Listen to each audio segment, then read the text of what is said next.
Hello friends, welcome to MCQ वाला।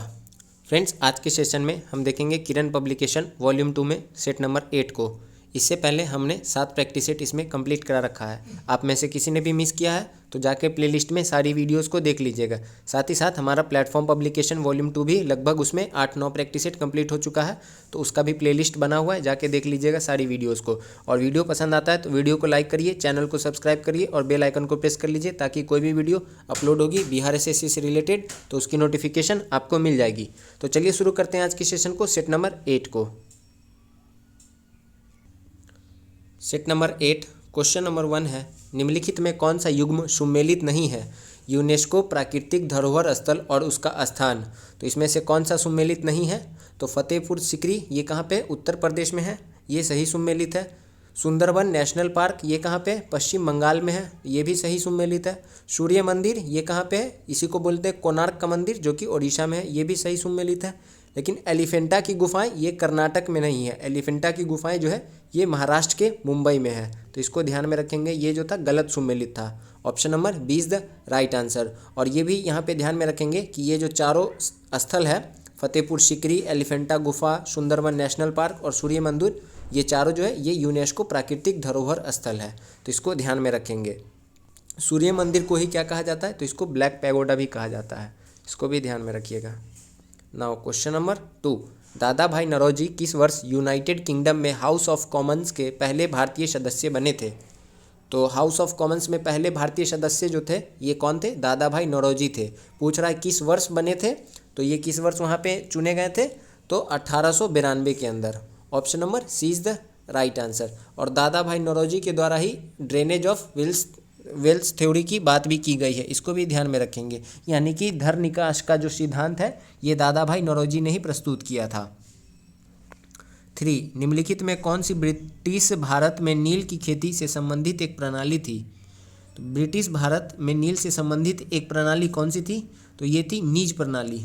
Option number 2 is the right answer, तो इसको ध्यान में रखेंगे। नीज खेती की प्रणाली के भीतर किसानों ने उन जमीन में नील का उत्पादन किया जिन पर उनका सीधा नियंत्रण था, तो इसको ध्यान में रखेंगे। नीज जो है ये ब्रिटिश भारत में नील की खेती से संबंधित एक प्रणाली का नाम है। 4, दुनिया की पहली हस्तलिखित निडल बुक कौन सी है? तो हस्तलिखित निडल बुक जो है ये कौन सी है? तो ये है Madhushala. Option number 4 is the right answer, इसको ध्यान में रखेंगे। इस पुस्तक को किसने लिखा है? तो इस पुस्तक को उत्तर प्रदेश के हैं दादरी के पीयूष कुमार गोयल, उन्होंने इस पुस्तक को लिखा है मधुशाला को, तो इसको ध्यान में रखेंगे। ये दुनिया की पहली निडल बुक है। 5, किस प्रधानमंत्री का जन्म भारत को स्वतंत्रता मिलने के बाद हुआ था? तो दिए गए ऑप्शंस में कौन से हमारे प्रधानमंत्री हैं? तो ये है नरेंद्र मोदी।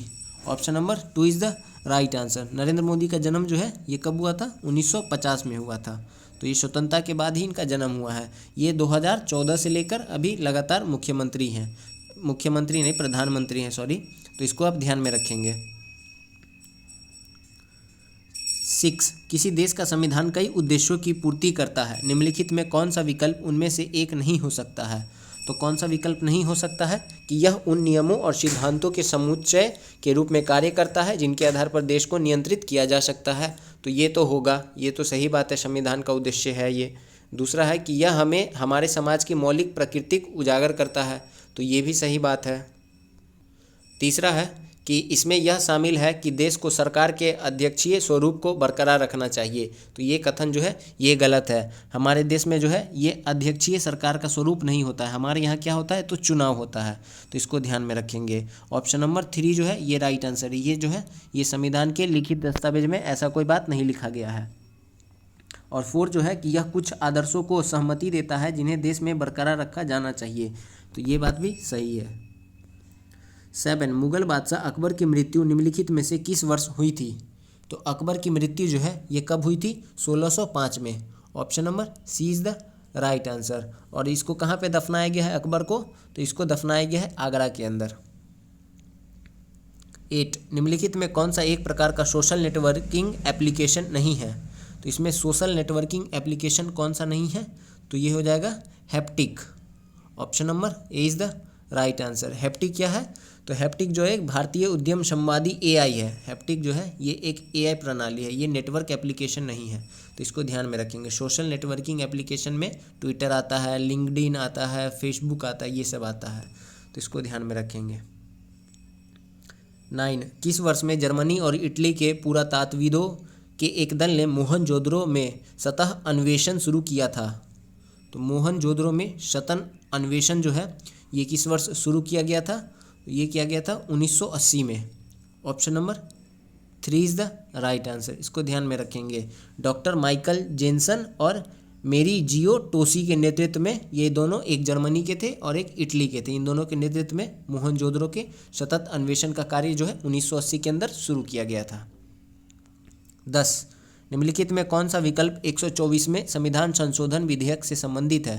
तो 124 में संविधान संशोधन विधेयक से संबंधित जो है ये क्या है? तो सामान्य वर्ग के आर्थिक रूप से कमजोर वर्ग को 10% आरक्षण। Option number 4 is the right answer, इसका मतलब है EWS इकोनॉमिकल वीकर सेक्शन, इनके लिए 10% का रिजर्वेशन जो है ये 124वां संविधान संशोधन विधेयक था। लेकिन ये पारित हुआ तो उसके बाद ये कौन सा संविधान संशोधन बना था? तो 104वां संविधान संशोधन बना था। 11, निम्नलिखित में से किस राज्य में नाहरगढ़ किला स्थित है? तो नाहरगढ़ किला जो है ये कहाँ पर स्थित है? तो ये राजस्थान में। Option number 2 is the right answer. इसको किसने बनवाया था? तो राजा सवाई जयसिंह के द्वारा 1734 में बनवाया गया था, इसको ध्यान में रखेंगे। 12, डैश जनसंख्या के आकार, क्षेत्रीय वितरण और उसकी संरचना तथा जन्म, मृत्यु, प्रवास और उम्र बढ़ने के कारण समय के साथ जनसंख्या कैसे बदलती है, इसका अध्ययन है। तो जनसंख्या के अध्ययन को क्या कहा जाता है? तो डेमोग्राफी कहा जाता है। Option number 1 is the right answer. 13, Sindhu घाटी सभ्यता के घरों में कमरे आमतौर पर एक डैश के आसपास बने होते थे। तो सिंधु घाटी सभ्यता का काल जो है ये कब से कब तक है? 2250 ईसा पूर्व से लेकर 1750 ईसा पूर्व तक। और इसका एक महत्वपूर्ण स्थल था कौन सा? तो ये हड़प्पा, मोहनजोदड़ो, लोथल, ये सब जो है इसका महत्वपूर्ण स्थल है, तो इसको ध्यान में रखेंगे। यहाँ पे जो घर बने होते थे उसका जो कमरा है वो आमतौर पे जो है वो क्या होता था? तो वो आंगन के आसपास बना होता था कमरा। Option number 3 is the right answer. 14, अनकिया नट एक विशिष्ट एकांकी नाटक है जो डैश की संस्कृति को विशेषित करता है। तो अनकिया नट जो है ये किस राज्य से इसका संबंध है? इसका संबंध जो है ये असम राज्य से। Option number 3 is the right answer, ध्यान में रखेंगे। अनकिया नट यह क्या है? विशिष्ट एकांकी नाटक है जो कि असम की संस्कृति से संबंधित है। 15, ढाका में अखिल भारतीय मुस्लिम लीग का गठन किया गया था, इस बारे में निम्नलिखित में कौन सा कथन सत्य नहीं है? तो कौन सा कथन सत्य नहीं है? तो पहला है कि यह मुसलमानों के लिए अलग निर्वाचन मंडल चाहता था, यह कथन तो सत्य है। लीग ने बंगाल विभाजन का समर्थन नहीं किया था, यह कथन जो है यह असत्य है। तो इसीलिए हमारा ऑप्शन 2 जो है ये राइट आंसर हो जाएगा। मुस्लिम लीग ने बंगाल विभाजन का समर्थन किया था। बंगाल विभाजन 1905 में लॉर्ड कर्जन के द्वारा किया गया था, उसी के बाद 1906 में लीग का गठन हुआ था, मुस्लिम लीग का, तो इसको ध्यान में रखेंगे। 16, बंगाल में किस क्रांतिकारी संगठन की स्थापना बरिंद्र कुमार घोष ने की थी? तो बरिंद्र कुमार घोष ने बंगाल में किस क्रांतिकारी संगठन की स्थापना की थी? तो वो था अनुशीलन समिति। अनुशीलन समिति के सदस्य रहते हैं खुद्दीराम बोस और प्रफुल्ल चाकी, जो कि बिहार के मुजफ्फरपुर में मुजफ्फरपुर बम कांड जो होता है कि वहाँ का जो वो कौन होता है वहाँ का, अरे लोकल पे नहीं, कमिश्नर, मुजफ्फरपुर का जो कमिश्नर होता है उसकी वाइफ पे ये लोग बम फेंक देते हैं तो मर जाती है, जिसके बाद सबसे कम उम्र के रहते हैं खुद्दीराम बोस, जिनको फांसी दी जाती है, तो इसको ध्यान में रखेंगे। अनुशीलन समिति की स्थापना 1902 में की गई थी। कहाँ पे? बंगाल में। किसके द्वारा? बरिंद्र कुमार घोष के द्वारा। 17, IRDAI ने वर्तमान बैंक इंश्योरेंस ढांचे की समीक्षा के लिए एक टास्क फोर्स का गठन किया है, इस समिति का अध्यक्ष कौन होगा? तो इस समिति का अध्यक्ष जो है वो किसको बनाया गया है? तो ये बनाया गया है जे मीना कुमारी को। Option number 3 is the right answer, ध्यान में रखेंगे। बैंक इंश्योरेंस ढांचे की समीक्षा के लिए भारतीय बीमा नियामक और विकास प्राधिकरण के द्वारा एक टास्क फोर्स का गठन किया गया है, जिसके अध्यक्ष है जे मीना कुमारी। 18, भारत में सर्वाधिक उपलब्ध एवं सर्वाधिक सघन रूप से कृषि हेतु प्रयोग की जाने वाली मिट्टी कौन सी है? तो भारत में सर्वाधिक उपलब्ध एवं सर्वाधिक सघन रूप से कृषि हेतु जो प्रयोग की जाती है मिट्टी वो है जलोढ़ मिट्टी। Option number 4 is the right answer. Bharat के ज़्यादातर भूभाग पे जो है ये जलोढ़ मिट्टी ही पाई जाती है, लगभग 45% भूभाग पे ये जलोढ़ मिट्टी पाई जाती है। तो सर्वाधिक उपयुक्त भी खेती के लिए जलोढ़ मिट्टी ही होती है। 19 महावेली गंगा डैश की सबसे लंबी नदी है। तो महावेली गंगा जो है ये श्रीलंका की सबसे लंबी नदी है। Option number 3 is the right answer. इसकी लंबाई कितनी है? तो इसकी लंबाई जो है 335 किलोमीटर है, तो इसको ध्यान में रखेंगे। 20 इनमें से किसने सिपाही विद्रोह और 1857 के विद्रोह को न तो पहला, न ही राष्ट्रीय, न ही स्वतंत्रता संग्राम कहकर संदर्भित किया है? तो 1857 के विद्रोह को न तो पहला, न ही राष्ट्रीय, न ही स्वतंत्रता संग्राम कहकर किसने संदर्भित किया है? तो वो है हमारे ऑप्शन नंबर हो जाएगा आपका आरसी मजूमदार, ऑप्शन नंबर 3। तो इसको ध्यान में रखेंगे। आरसी मजूमदार का यह कथन है कि 1857 का क्रांति न ही पहला स्वतंत्रता संग्राम था, न ही राष्ट्रीय था, तो इसको ध्यान में रखेंगे, और न ही राष्ट्र को समर्पित था। 21 निर्गम मूल्य क्या है? तो निर्गम मूल्य जो है यह बाजार मूल्य से कम मूल्य है। Option number 2 is the right answer. निर्गम मूल्य वह मूल्य है जिस पर शेयरों को पहली बार जनता के लिए उपलब्ध होने पर बिक्री के लिए पेश किया जाता है। तो ये जो होता है बाजार मूल्य से कम होता है, तो इसको ध्यान में रखेंगे। 22 आरबीआई का प्रतीक क्या है? तो आरबीआई का प्रतीक जो है यह है एक ताड़ के पेड़ के सामने Bengal tiger. Option number 4 is the right answer. RBI की स्थापना कब हुई थी? तो 1934 अधिनियम के तहत 1935 में आरबीआई की स्थापना हुई थी, इसको ध्यान में रखेंगे। 23 ग्रेट इंडियन डेजर्ट के बारे में निम्नलिखित में कौन सा कथन गलत है? तो ग्रेट इंडियन डेजर्ट के बारे में कौन सा कथन गलत है? तो पहला है कि यह भारत का सबसे बड़ा मरुस्थल है, सही है। कांटेदार झाड़ियों के साथ वनस्पति आवरण कम है यहाँ पे, ये भी सही है। इसे थार मरुस्थल भी कहते हैं, ये बात भी सही है। और चौथा है कि पद्मा इस क्षेत्र की प्रमुख नदी है, तो ये कथन जो है यह गलत है।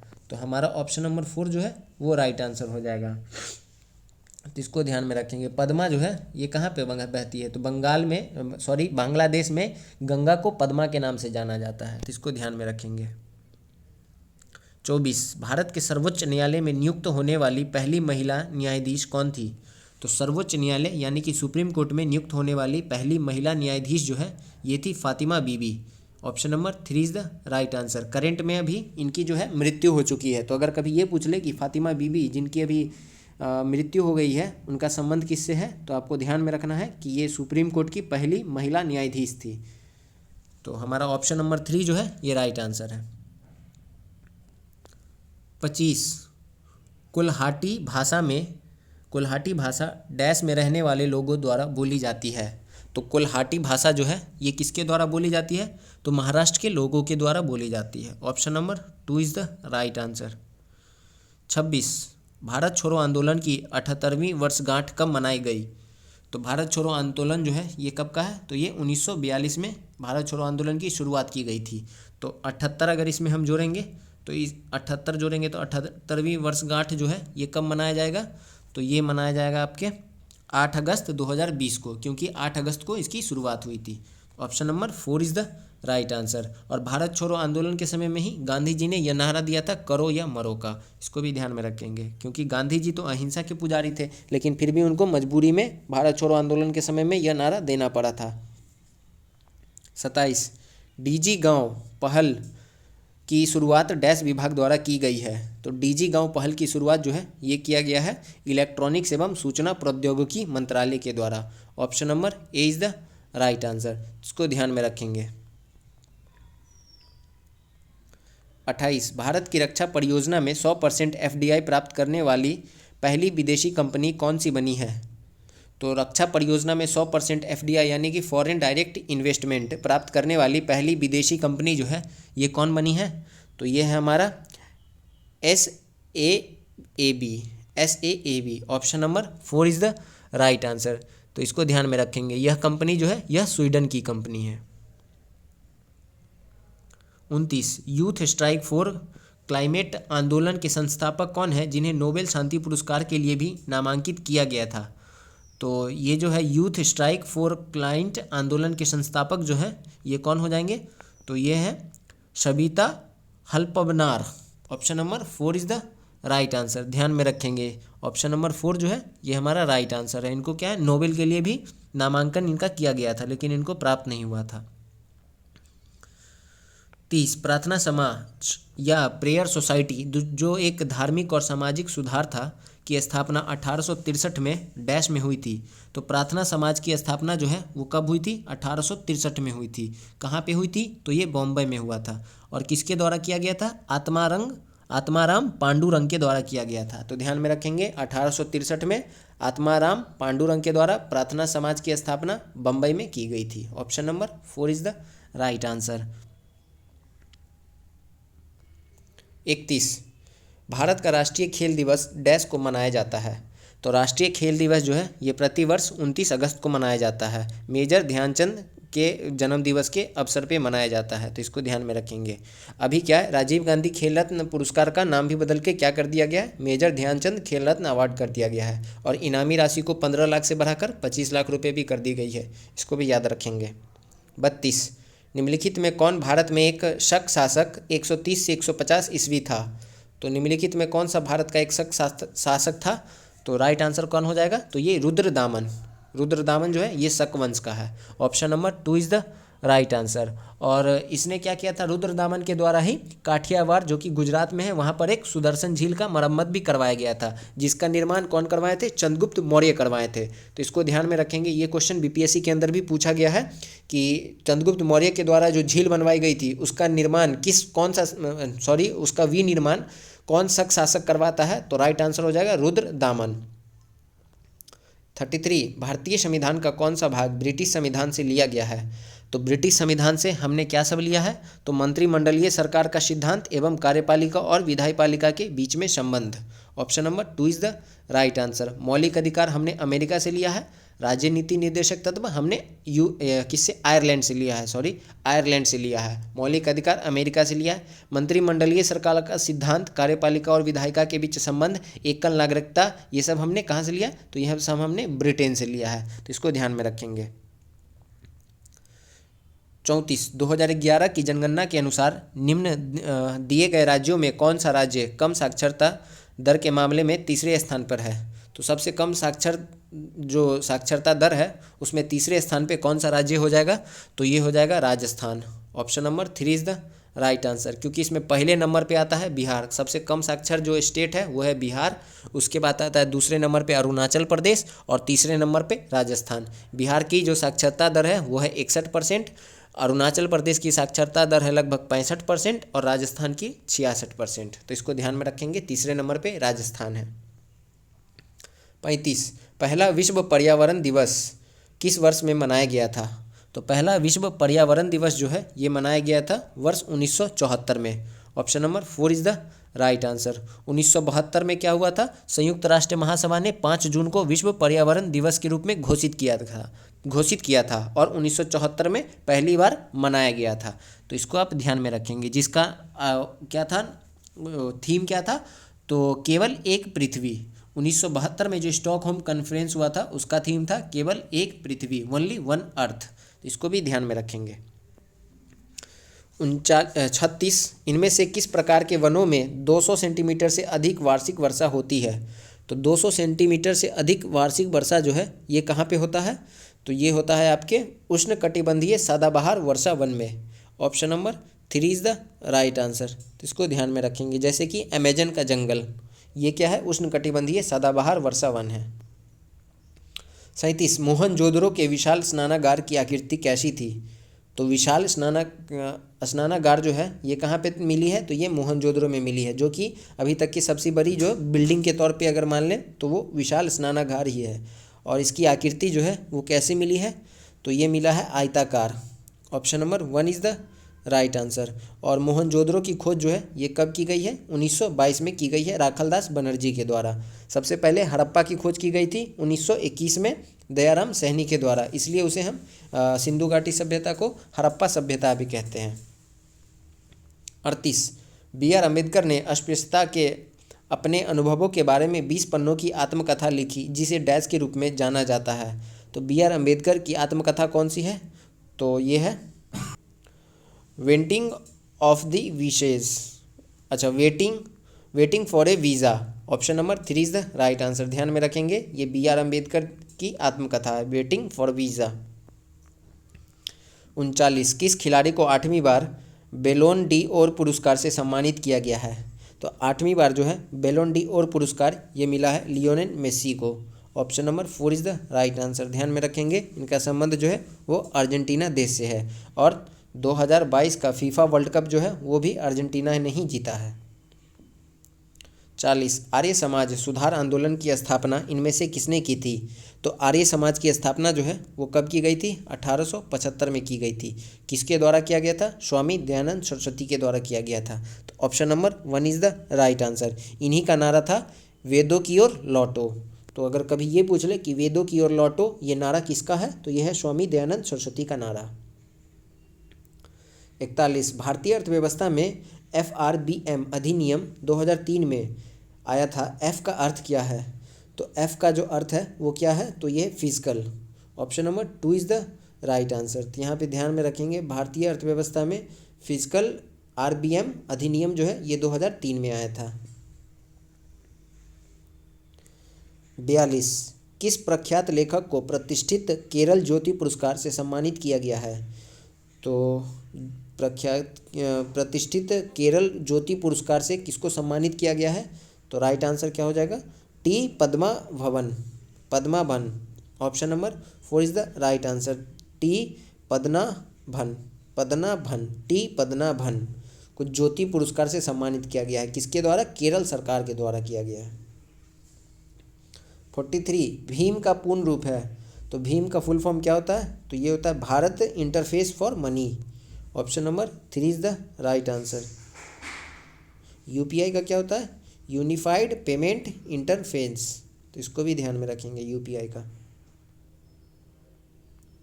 44, पैरा ओलंपिक खेलों में 2 स्वर्ण पदक जीतकर रिकॉर्ड बनाने वाले पहले भारतीय कौन हैं?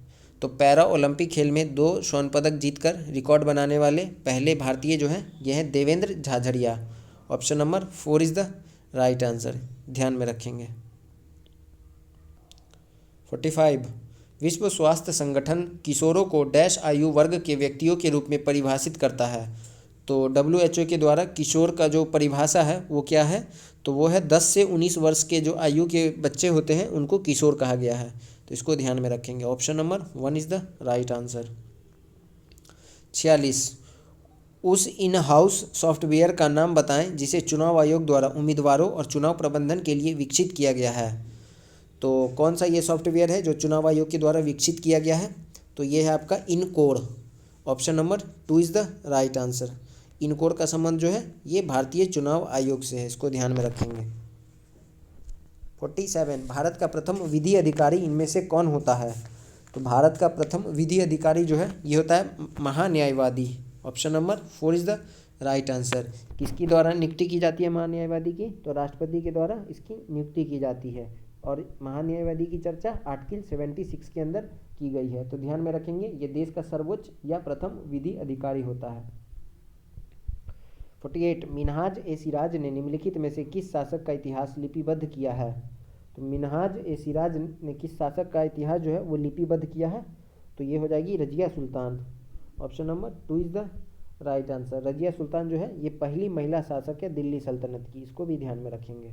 और ये किसकी पुत्री थी रजिया सुल्तान? तो ये इल्तुतमिश की बेटी थी। 49, एस्थेनोस्फेयर पृथ्वी की डैश के ऊपरी हिस्से का अत्यधिक शायन यांत्रिक रूप से दुर्लभ एवं तन्नीय विकृतिशील क्षेत्र है। तो ये किसके ऊपरी हिस्से की बात कर रहा है? एस्थेनोस्फेयर में। तो एस्थेनोस्फेयर जो होता है ये पृथ्वी की मेंटल यानी कि परावरण के ऊपरी हिस्से का अत्यधिक शायन यांत्रिक रूप से दुर्लभ एवं तन्नीय विकृतिशील क्षेत्र है। तो इसको ध्यान में रखेंगे। 50, बास्केटबॉल में एक शॉट में अधिकतम कितने अंक स्कोर किए जा सकते हैं? तो बास्केटबॉल में जो है वो मैक्सिमम जो अंक है किसी एक शॉट के अंदर वो 4 पॉइंट दिया जाता है। इसको बोलते हैं जॉमल क्रॉफ्ट के तहत 4 पॉइंट दिया जाता है। तो इसको ध्यान में रखेंगे। 51, उत्तक विज्ञान और कोशिका विज्ञान के क्षेत्र में सभी कोशिका केंद्रकों को लाल रंग देने के लिए किस जैविक रंजक का इस्तेमाल किया जाता है? तो लाल रंग देने के लिए किसका इस्तेमाल किया जाता है? Safranin. Option number 2 is the right answer. 52, किस वर्ष में दिमित्री मेंडलीव और लोथर मेयर ने व्यक्तिगत रूप से अपने स्वयं के आवर्त सिद्धांत के साथ सामने आकर यह प्रस्तावित किया था कि तत्वों को उनके परमाणु भार के बढ़ते क्रम में व्यवस्थित करने पर नियमित अंतराल पर भौतिक और रासायनिक गुणों में समानताएं दिखाई देती है? तो ये कब किया गया था? मेंडलीव के द्वारा, और कौन थे उनके साथ? लोथर मेयर थे। इन दोनों के द्वारा इसका जो प्रस्ताव है ये कब पेश किया गया था? तो इसका प्रस्ताव जो है ये पेश किया गया था 1869 में। Option number 3 is the right answer, कि जितने भी परमाणु हैं उनको एटॉमिक नंबर के आधार पर रखा जाना चाहिए। 53, 1687 में प्रकाशित फिलोसोफी नेचुरल प्रिंसिपिया मैथमेटिका, जिसे प्रिंसिपिया के नाम से भी जाना जाता है, किस वैज्ञानिक की महान कृति है? तो फिलोसफी नेचुरल प्रिंसिपल मैथमेटिका जो है ये किसने लिखा है? तो ये लिखा है आइजैक न्यूटन ने। Option number 3 is the right answer. Important है ये, इसको आप ध्यान में रखिएगा। 54, ओम के नियम को दर्शाने वाले सूत्र की पहचान करें। तो ओम के नियम को दर्शाने वाला सूत्र इनमें से कौन सा है? तो ये हो जाएगा आपका V बराबर क्या होता है? I इंटू आर होता है। तो इसको ध्यान में रखेंगे। इसी को हम कैसे डिनोट करते हैं? तो R जो है, R का जो यूनिट होता है वो क्या होता है? तो वो होता है आपका रेसिस्टेंस की यूनिट होता है ओम। और I यानी कि करंट का यूनिट होता है एम्पियर। तो इसको यूनिट में यहाँ पे दर्शाया गया है, तो इसको ध्यान में रखेंगे। 55, हमारे पर्यावरण के प्रति असंवेदनशीलता के कारण निम्नलिखित में कौन सा पादप विलुप्त होने के कगार पे है? तो कौन सा पादप है जो विलुप्त होने के कगार पे है? तो यह है मधुका इनिसगिस। Option number 2 is the right answer. तो इसको ध्यान में रखेंगे। 56, वाष्पीकरण की दर किससे प्रभावित नहीं होती है? तो वाष्पीकरण की दर जो है ये पानी के स्तर से प्रभावित नहीं होती है। Option number 2 is the right answer. वाष्पीकरण का जो दर है ये किससे प्रभावित होता है? तो सतह के क्षेत्रफल से, तापमान से, हवा की गति से, इन सभी से प्रभावित होता है। पानी के स्तर से कोई भी प्रभाव इस पर नहीं पड़ता है। 57, डैश आनुवांशिकता को नियंत्रित करने वाला गुणसूत्र का एक घटक है। तो आनुवांशिकता को नियंत्रित करने वाला गुणसूत्र यानी कि क्रोमोसोम का एक घटक कौन सा है? तो ये हो जाएगा आपका DNA। Option number 4 is the right answer. 58, यौन प्रजनन के दौरान जब दो व्यक्तियों की शुक्राणु कोशिकाएं संयोजित होती हैं तो वे डैश बनती हैं। तो जब दो व्यक्तियों की शुक्राणु कोशिकाएं लैंगिक प्रजनन के द्वारा संयुक्त होकर जिस कोशिका का निर्माण करती है उसे हम क्या कहते हैं? युग्मनज कहते हैं। Option number 1 is the right answer. 59, यदि कोई पिंड रूपांतरित गति में एक सीधी रेखा में गति करता है तो इस गति को डैश कहा जाता है। तो कोई भी पिंड अगर रूपांतरित गति से किसी एक सीधी रेखा में गति करता है तो उसे हम सरल रेखीय गति कहते हैं। Option number 1 is the right answer. जैसे कि सीधी सड़क पर चलती हुई कार की गति। 60, पृथ्वी की त्रिज्या है, तो यानी त्रिज्या मतलब रेडियस। तो अर्थ का रेडियस जो है ये कितना है? 6.4 into 10⁶ metre. Option number 2 is the right answer. 61, यदि कोई ग्रह सिकुड़ना शुरू कर देता है तो जी का मान होगा। अगर कोई भी ग्रह जो है वो सिकुड़ना शुरू कर देगा तो जी का मान जो है वो क्या होगा? तो वो बढ़ने लगेगा। Option number 1 is the right answer. 62, 25 kilo द्रव्यमान की एक वस्तु 4 मीटर पर सेकंड स्क्वायर के साथ एक समान वेग से गति कर रही है। वस्तु की गतिज ऊर्जा कितनी है? तो यहाँ पे हमें क्या निकालना है? काइनेटिक एनर्जी, यानी कि ½ इंटू 25 इंटू 4 का स्क्वायर 16। तो 2 × 8 = 16, 25 × 8 = 200, यानी कि 200 जूल वस्तु की गतिज ऊर्जा है। तो ऊर्जा जूल में निकाला जाता है। Option number 1 is the right answer. 63, निम्नलिखित में कौन सी अभिक्रिया संयोजन अभिक्रिया के विपरीत क्रिया है? तो संयोजन अभिक्रिया की विपरीत क्रिया इसमें कौन सी हो जाएगा? तो ये हो जाएगा ऑप्शन नंबर आपका 2H2O इलेक्ट्रिसिटी पास होता है तो 2H2 में बदल जाता है और O2 में।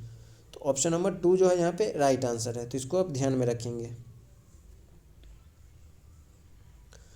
64, एक वस्तु को 10 सेंटीमीटर फोकस दूरी वाले उत्तल लेंस के अक्ष पर 15 सेंटीमीटर की दूरी पर रखा गया है तो बनने वाला छवि होगा, तो बनने वाला जो छवि होगा वो कैसा होगा, तो वास्तविक और बड़ा होगा। Option number 2 is the right answer. 65 17वें समूह के तत्वों को कहा जाता है, तो 17वें समूह के तत्वों को क्या कहा जाता है, तो 17वें समूह के जो तत्व हैं उनको हैलोजन कहा जाता है। Option number 3 is the right answer. जैसे कि फ्लोरीन हो गया, क्लोरीन हो गया, ब्रोमीन हो गया, आयोडीन हो गया, ये सब जो है ये सब हैलोजन तत्व हैं। 66 धातुओं और मिश्र धातुओं की प्रतिरोधकता की रेंज कितनी होगी, तो धातु और मिश्र धातु की प्रतिरोधकता की जो रेंज है ये 10 के पावर -8 ओम मीटर से लेके 10 के पावर -6 ओम मीटर तक होगी, धातु और मिश्र धातु की प्रतिरोधकता। तो option number 1 is the right answer. 67 मानव में गैसों का आदान प्रदान डैश में होता है, तो मानव में गैसों का आदान प्रदान जो है ये होता है एल्वियोली में। Option number 1 is the right answer. इसी को कृपिका बोलते हैं, एल्वियोली को। 68 निम्नलिखित में कौन से तत्वों में दी गई अपरूपता पाई जाती है, ग्रेफाइट, हीरा और बकमिंस्टर फुलरीन। तो ये सब जो है ये किसकी अपरूपता है, ये सब कार्बन का अपरूप है। Option number 4 is the right answer. 69 सभी रज्जुकी संघों कोडेटो में इसके अलावा निम्नलिखित में से सभी विशेषताएं होती है, तो रज्जुकी संघ में कौन सी विशेषता जो है वो होती है, तो ये हो जाएगा आपका राइट आंसर, द्विकोरिकी होते हैं। Option number 3 is the right answer. सभी रज्जुकी संघी में द्विकोरिकी होने के अलावा ये सभी विशेषताएं होती हैं।